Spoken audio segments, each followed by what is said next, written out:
네, 2022학년도 대학 수능 시험이 잠시 전 5시 45분에 끝났습니다. 수험생 여러분, 학부형 여러분, 그리고 선생님 여러분, 수험 관리해 주신 분들 정말 고생 많이 하셨습니다. 자, 2022학년도 야, 이가 3개가 겹치니까 발음이 어렵네요. 수능은 어땠는지, 그리고 수험생에게 남은 과제는 무엇인지 한번 알아보겠습니다. 공공입학사정관으로 활동하고 계신 이성록 선생님 스튜디오로 모셨습니다. 안녕하세요. 예, 안녕하세요. 네, 일단 우리 단골손님, 저희 청취자분들이 단골손님들이시거든요. 단골손님도 그렇고 저도 사실 잘 모르겠습니다. 공공입학사정관 무슨 일 하시는 건지 먼저 설명 좀 대학이 해주시죠. 이제 고등학교 교사라든지 교육청 관계자, 교육 전문가 또는 그 대학 타대학 교수들 중에서 이제 네네. 공공입학사정관으로 선임을 하게 됩니다. 네. 이분들이 이제 하는 역할은 네. 대입 전형 평가 과정에서 평가위원으로 참여를 해서 평가 과정의 공공성이라든지 투명성을 제고하는 이런 역할들을 하고 있는 사람들입니다. 굉장히 중요한 평가를 하시니까 이렇게 공공입학사정관이 딱 뜨면 이렇게 겁내하시는 분들도 계시겠는데 전혀 그렇지 않습니다. 그렇지는 않으세요? 협력적 관계에 있으시다. 예, 그렇죠. 자, 어쨌든 다들 지금 뉴스 뜨는 거 보면 수학이 어려웠다, 국어는 평이했다, 이런 등등등의 얘기가 나오는데 이번 수능 출제 경향 전반적으로 어떻게 분석할 수 있을까요? 교육부에서 이제 학교 교육 정상화를 위해서 지금까지 출제됐던 과정들을 토대로 해서 난이도도 적정 난이도로 이제 조정을 한다라는 원칙하에 출제를 하고 있는데 좀 전에 말씀하셨던 것처럼 국어 영역 같은 경우는 전반적으로 지난해 수능과 비교했을 때 그 난이도가 비슷하게 출제가 돼서 학생들이 좀 풀만했다라는 점들도 엿볼 수 있겠고요. 특히 이제 선택 과목이 처음으로 도입이 됐는데 선택 과목에 따라서 유불리 관련해서 과목의 표준 점수 차이가 발생하지만 표준 점수의 차이가 발생을 하지만 크지는 않을 것으로 이렇게 전망하고 있는 특징이 있습니다. 네. 그런데 이제 수학 영역에서 공통 과목과 이제 선택 과목으로 나뉘어서 시행되는데 공통 과목의 난이도를 높이고 선택 과목의 난이도를 조정해서 변별력을 확보한다든지 과목별 편차를 줄이려고 노력한 것으로 보이는 이런 특징들이 있습니다. 공통 과목은 좀 어렵게. 그다음에 선택 과목, 확률 통계, 기하, 미적 이런 것들을 선택할 수 있더라고요. 저희들 공부할 때랑 완전히 좀 달라서 그거 다 했어야 됐는데. 그런 점들을 이제 고려를 해서 하다 보니까 이제 중간 난이도 문제 문항이 좀 더 늘어났다라는 점들도 엿볼 수 있겠고. 그다음에 이제 다수의 문항이 추론을 통해서 문제 해결력을 평가하는 문항들이 출제돼서 변별력은 충분히 확보가 됐다라는 점들도 엿볼 수 있습니다.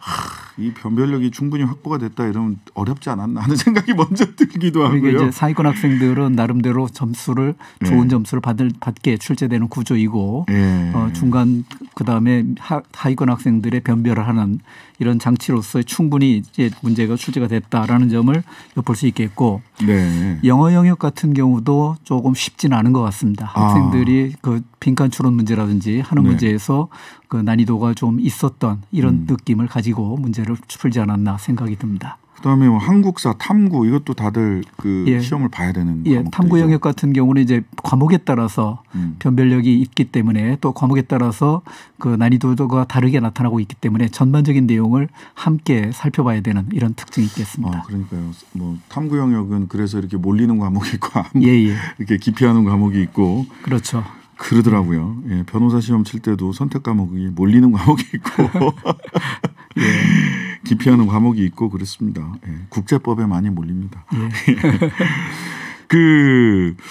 저는 저희 딸이 작년에 시험을 봤는데 학교 다닐 때는 문이과 통합으로 이렇게 내신이 나온다라고 했는데 시험은 어쨌든 문이과 따로 시험을 보기는 했어요. 수능을. 근데 올해는 문이과 통합해서 시험을 본다고 하잖아요. 아마 고3이나 재수생, 수험생이나 그 수험생 부모님이 아니면 문이과 통합해서 어떻게 시험 문제를 낸다는 거야? 하고 굉장히 막연할 것 같아요. 이게 어떻게 한다는 건가요? 지난해까지는 인문계 학생들은 수학 나형 문제를 치렀고 자연계 학생들 같은 경우는 수학 가형 문제를 치러서 인문계 학생들 자기들끼리 네. 자연계 학생들은 자기들끼리 수능 등급과 표준 점수가 산출이 돼서 나오도록 돼 있었습니다. 하기 네. 때문에 유불리 여부가 나타날 수가 없었죠. 그렇죠. 그런데 이제 금년도부터는 인문계, 자연계 구분하지 않고 공통 과목이 있고 선택 과목 중에 한 과목을 선택하는 거에 따라서 표준 점수가 달라지게 되고 네. 그다음에 1등급 안에 들어가는 학생들의 숫자의 비율을 보면 아무래도 자연계 학생들이 그 수학을 잘하잖아요. 그렇죠. 예, 그러다 보니까 1등급에 차지하는 비율이 특히 자연계에서 미적분과 기하를 선택한 학생들이 1등급을 차지하는 많겠는데. 비율이 훨씬 높다. 예를 들어서 90%를 넘기는 학생들이 1등급의 학생들이 자연계 학생들이다. 그러니까요. 예. 그게 이제 내신은 문이과 통합으로 그렇게 등급이 나왔거든요. 예. 작년 수험생들, 작년 고3들까지 그렇고. 그러니까 이과 내신 등급, 그러니까 수학 내신 등급 제 딸은 그 문과였는데 수학 내신 등급을 올리는 게 너무 어렵더라고요. 맞습니다. 자연계 학생들하고 함께 경쟁을 하다 보니까 이런 어려움들이 나타나게 되는데 네, 이거는 그럼 문과 학생들한테 그럼 뭐 언어 영역은 그렇다고 해서 문과가 월등히 잘하느냐 하면 그렇지는 않은 것 같더라고요. 그렇다 하더라도 이제 대학을 진학을 할 때는 인문계 학생들은 아무래도 인문계 학생들끼리 경쟁을 하기 때문에 유불리 여부가 그렇게 심각하게 나타나는 건 아니다라는 논리를 가지고 있는데 그렇다 하더라도 나름대로 이제 유불리 여부가 나타날 수 있기 때문에 전략적인 대비를 할 때 고려를 해야 될 요소들이 있다라는 겁니다. 아, 그렇군요. 특히 이제 국어와 수학에서 받은 점수가 최종 응시 집단의 평균과 표준 편차에 따라서 달라질 수 있기 때문에 학생들 입장에서는 일희일비하지 말고 최종 성적을 겸허하게 기다릴 필요가 있다. 라는 점들도 엿볼 수 있겠고 특히 정시 모집을 지원할 때 해당 학과가 반영하는 과목이라든지 교차 지원이 가능한지 여부 이런 등등에 대해서 면밀하게 살펴야 되고 특히 자신의 상대적 위치를 정확하게 인지하고 대학별 산출 점수가 경쟁력 있게 나타나는 대학과 학과를 고르는 이런 전략을 마지막까지 가지고 있어야 된다는 점. 그러니까 오늘 실력 제대로 발휘 못했다고 하더라도 실망하지 말고 지금 말씀하신 그런 전략을 잘 구사를 해야 된다. 뭐 덧붙여서 더 말씀해 주실 부분이 있을까요? 오늘 시험 못 본 친구들 지금 너무너무 낙담해서 벌써부터 재수할래요 이렇게 얘기하는 친구들도 있을 거거든요. 그런 태도는 좀 더 지양을 해야 될 필요가 있겠는데 실력을 제대로 발휘한 친구들은 또 그들대로 또 실력을 발휘하지 못한 친구들은 그 나름대로 최선을 다했을 겁니다. 네, 그렇죠. 그런 점에서 먼저 이제 우리 학생들 참 고생 많았다라고 꼭 안아주고 싶은 이런 마음이 먼저 앞서게 되는데 이번 수능에서 기대했던 것만큼 성적이 나온 친구들도 나오지 않았다고 해서 실망할 것이 아니라 입시는 지금부터 시작이다라는 생각 가지고 준비를 해야 됩니다. 자, 그러면 지금부터 시작이다 이렇게 말씀 주셨어요. 곧바로 이제 수시 모집 수시 전형이 시작이 되고 그러면 뭐 논술도 있고 면접도 있고 뭐 작년에는 코로나 시대라 면접을 못 하니까 뭐 동영상을 찍어서 보내기도 하고 그러더라고요. 올해도 좀 그런 식으로 면접이 이루어지나요? 맞습니다. 지금 가채점 결과를 바탕으로 해서 먼저 판단해야 될 부분들이 당장 내일부터 실시가 되는 논술고사에 응시를 할 거냐, 또 그다음에 면접고사에 응시를 할 거냐 하는 부분들에 대해서 냉정하게 판단들을 해야 됩니다. 특히 그 면접 전형이라든지 논술 전형에 응시할 거 여부를 판단하는 기준들이 대개 지난해 정시 결과를 고려해 봐서 지난해 정시 결과보다 3점 내지 5점 정도 여유가 있다면 이 친구들은 그 금년에 그 면접이라든지 논술을 응시하지 않아도 돼요. 정시로 어차피 갈 수 있는 성적이 되니까. 정시 돌파. 그런데 그 비슷한 선에서 지금 합불이 형성이 될 가능성이 있는 친구들. 작년도 그 예상되는 점수와 작년도 점수와 올해 예상되는 점수가 거의 비슷하다. 이런 친구들은 웬만하면 응시를 하는 것이 수시 응시를 해라. 것이 유리하다라고 이렇게 생각해 볼 수 있습니다. 그 면접이 직접 면접이 안 되니까 작년에 동영상으로 찍어서 뭐 업로드 해야 된다고 해서 이 업로드 전쟁도 치러봤고요. 저도 작년에 동영상 찍는데 이렇게 핸드폰 들고 참 고생들 많이 하셨죠. 근데 올해도 아마도 면접이 대부분 그렇게 온라인으로 이루어지거나 하지 않을까 싶기는 한데 학교 현장에서 대면한다 하더라도 실제 그 바로 대면이 아니라 맞아요. 딴 방에서 분리된 방에서 분리된 방에서 그냥 모니터 앞에서 하더라고요. 화상으로만. 그래서 머리를 어떻게 해야 되나? 옷은 뭘 입어야 돼? 이런 것까지 다 고민거리가 돼요. 사실은 그러니까. 이제 그런 부분들에 대해서 평가를 할 때 그렇게 네. 심각하게 반영되는 것이 아니라 네. 면접과 관련된 구체적인 역량 중심으로 판단하기 때문에 네. 우리 학생들 너무 그렇게 고민할 필요는 없다라는 점을 볼 수 있습니다. 예. 그 온라인 면접을 기화로 옷 사달라 예. 이런 거는 뭐 안 하셔도 될 것 같습니다. 예. 역량 중심의 평가를 한다고 합니다. 예. 자, 입학사정관 오래 하셨는데 대학에서 그 우리 학생들 잠재력과 관련해서 가장 관심 있게 보는 사실 이제 열심히 학생들은 준비를 하는데 오히려 입학사정관 선생님들은 그거 말고 다른 거를 더 중시해서 볼 수도 있다. 이런 얘기는 늘 하거든요. 뭘 제일 중시해서 보십니까? 아무래도 이제 교육에서의 본질적 가치와 네. 생각 관련해서 생각을 해볼 수 있겠는데 네. 학교에서 수업을 통해서 이루어지는 역량들 그렇기 때문에 학교 학생 중심 수업 활동과 수업과 연계된 수행평가라든지 네. 하는 활동 등에서 드러나는 학생들의 자기주도성. 예, 이런 것들을 통해서 잠재력을 살펴보는 내용이 핵심입니다. 네. 예, 자기주도성에 대해서 집중적으로 살펴보고 그리고 지적 호기심이 구체적으로 어떻게 발전하고 있는가 예. 하는 부분들에 초점 맞추어서 역량평가를 하고 있습니다. 네. 그런 부분에서 자기주도적인 성향이 드러나는 활동과 그다음에 교과 중심의 활동 예, 아울러서 지적 호기심이 계속적으로 어떻게 뻗어나가고 있는가 하는 것들에 대해서 집중적으로 살펴봅니다.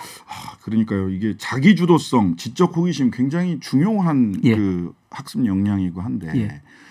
이 대통령 선거에서 나온 공약들 보면 말하자면 수시를 다 폐지하고 정시만으로 뽑겠다. 예. 이런 공약들이 자꾸 나와요. 예. 예.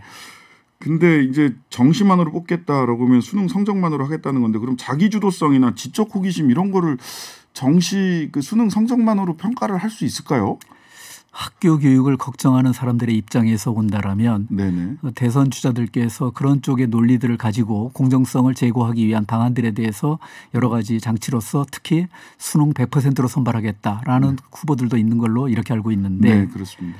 실제 학교의 교육 과정이라든지 네. 그다음에 교육 시스템이 지금 변하는 미래 사회에서 변하는 모습들을 살펴본다라면 네. 이런 제도와 관련해서 네. 특히 평가에 있어서도 그런 쪽에 같이 발맞추어서 나가야 되는데 네. 실제 수능과 관련된 문제풀이 중심으로서 평가를 계속적으로 진행이 된다라면 네. 우리 교육이 어쩌면 10년, 20년 전으로 다시 되돌려지는 네. 이런 느낌을 가질 수 있다. 네. 이런 것들로 이런 정도로 상당히 위험한 발상일 가능성이 있다라는 네. 점들도 한번 생각해 볼 수 있겠습니다. 위험한 발상일 수 있다. 예. 근데 이제 또 여기에 대해서 그게 어떤 반론을 하시냐면 자기주도성과 지적 호기심 참 좋은데 네. 네. 그거는 뭔가 사교육이나 부모의 역량에 부모가 얼마나 아이를 잘 돌보느냐 예. 또는 사교육을 얼마나 많이 받느냐에 따라서 좌지우지되는 거라서 그게 부모 찬스가 되는 거 아니냐 이제 예. 이런 반론을 하시거든요. 지금 사회자께서 말씀하신 부분들이 전형적인 오해와 관련된 부분에 해당한다고 말씀 좀 드릴 수 있겠는데 네네. 부모 찬스라든지 네. 그다음에 사교육 쪽에서 개입을 해서 여기서 여러 가지 컨설팅을 하고 이런 부분들이 개입이 될 수 있는 요소라고 하는데 네. 실제 학교 수업을 통해서 이루어지는 네. 학교 현장에서 교육 활동을 통해서 이루어지는 내용만 100% 내용 범위 내에서 선발입니다. 네. 하기 때문에 학교 현장에서 어떻게 참여하고 그다음에 네. 어떤 태도를 가지고 있고 이런 것들을 통해서 어떤 역량들이 구체적으로 드러나 있는 부분들에 대해서 교사들이 관찰한 부분들에 대해서 누가 기록된 자료를 토대로 해서 평가를 하고 있기 때문에 오히려 그쪽에서 개입할 수 있는 여지가 상대적으로 적다는 부분이죠. 예. 그러니까 오히려 수능만으로 100% 선발하겠다라고 하는 것이 예. 사실 통계적으로 보면 정시에서는 파락군이 제일 유리합니다. 예. 그건 통계로 확인되는 부분이거든요. 예, 그렇습니다. 예, 근데 부모 찬스라는 말 때문에 자기주도적 학습, 지적 호기심을 자극하는 학습이 학교에서 충분히 이루어질 예. 수 있고 학교에서만이 평가되는데 이거를 예. 자꾸 부모 찬스라는 말로 얘기하는 것은 예. 오히려 사실을 왜곡하는 것이다라는 예. 부분들을 다시 한번 입학사정관들도 이거 중심으로 보시면 됩니다. 자기주도성, 지적 호기심 이건 뭐 현장에 계신 분이 말씀을 하시는 거니까요. 예. 우리 수험생들도 오늘 시험 뭐 자기 실력 다 발휘하지 못했다라고 하더라도 자기주도적 학습 능력, 지적 호기심 이거를 중심에 두고 수시라든지 다양한 전형의 대비를 하는 게 좋겠다라고 생각이 됩니다. 자, 교육 당국이 우리 아이들 위해서 이런 부분은 좀 꼭 이렇게 좀 해줬으면 좋겠다라는 부분들을 좀 현장의 목소리 좀 전해주시죠. 지금 말씀드렸던 내용과 관련해서 내용을 말씀 좀 드리면 당장 대입 제도에 대해서 허덕이는 우리 학생들이 네. 거기서 헤어날 수 있도록 학교 교육만 특히 충실하게 한다 하더라도 충분히 대학을 갈 수 있는 네. 이런 제도가 만들어졌으면 정말 바람직하겠다. 네. 네. 다가오는 미래 사회에 대처하기 위해서 학교 교육의 교육 과정이 바뀌고 있고 교육 체제가 변하고 있는데 대입 제도는 과거의 문제를 잘 찍는 기술을 평가한다면 네네. 결국 평가가 교육을 왜곡하는 주객이 전도된 모습을 나타낼 가능성이 있다라는 걱정이 많이 있습니다. 네, 꼬리가 몸통을 흔들면 안 되죠. 평가는 교육의 결과를 측정하는 것이지 그럼요. 평가 때문에 교육이 왜곡되는 사실 현실이 좀 그런 것 같아서 씁쓸하긴 합니다. 자, 마지막으로요. 우리 선생님 인생의 선배로서 오늘 수능 치른 아이들 또 오늘 수능을 치르지 못했다 하더라도 또 사회로 바로 나가는 청소년들도 많이 있습니다. 이 아이들에게 우리 청소년들이 꼭 하고 싶은 말씀이 있으시면 한 말씀 해 주시죠. 일단 너무 많이 고생하셨다라고 정말 토닥거려 주고 싶은 이런 마음이 먼저 앞섭니다. 네. 그런데 이제 인생이라는 먼 그림 속에서 지금 이 모습을 생각해 본다면 아주 작은 한 걸음을 내딛는 삶의 이제 한 걸음을 내딛는 이런 과정으로 볼 수 있을 겁니다. 네. 시험을 잘 치른 학생 또 설령 좋지 않은 결과를 실망하고 있을 학생도 긴 삶의 흐름 속에서 성찰해보고 앞으로 어떤 삶을 살기 위해서 이 과정을 어떻게 훌륭하게 극복을 할 것인가 하는 부분들에 대해서 미래를 진지하게 고민해보는 이런 시점이 됐으면 좋겠다라는 점들을 마지막으로 말씀을 좀 드리겠습니다. 네, 지금까지 이성록 공공입학사정관님이셨습니다. 오늘 말씀 잘 들었습니다. 예, 고맙습니다. 네.